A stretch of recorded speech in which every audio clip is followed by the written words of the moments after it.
ఏదైతే Mahatma Gandhi National Rural Employment Guarantee Act MNREGA ఉన్నదో దాన్ని ఇలా Viksit Bharat guarantee Rozgar and Ajeevika mission Gramin VBG రామ్జీగా పేరు మార్చారు. కోర్ పర్పస్ ఏమున్నది అని అంటే అన్స్కిల్డ్ వర్కర్లు ఎవరైతే ఉన్నారో వాళ్ళకు ఒక హక్కు అనమాట. అంటే వాళ్ళని గరీబీ నుంచి బయటికి తీసుకురానికి ఉద్యోగం ఇచ్చి గరీబీ అన్స్కిల్డ్ వర్కర్. అయితే అన్స్కిల్డ్ వర్కర్ స్కిల్ కావద్దా? అన్స్కిల్డ్ అనేదే ట్యాగ్ లైన్ ఉండాలా?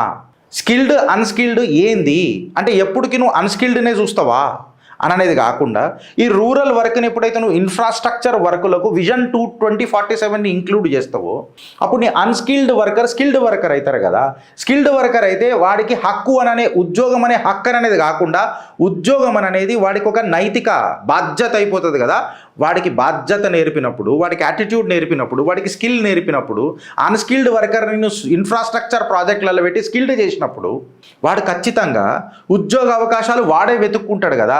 ప్రభుత్వం ఏదో నాకు హక్కు ఇస్తుంది కదా అని చెప్పి 125 రోజుల బిచ్చం కోసం వాడు ఉండడు కదా అనని ఈ వికసిత్ భారత్ ఆలోచన మంచిదా, లేకపోతే ప్రజలను ఎప్పుడు గొడిచాకిరి చేయించుకుంటా ఆ గరీబీలనే రుద్దుడు మన్రేగా ప్రోగ్రాం మంచిదంటావా ఫ్రెండ్స్? మీ కమెంట్ రూపంలో చెప్పుండ్రి.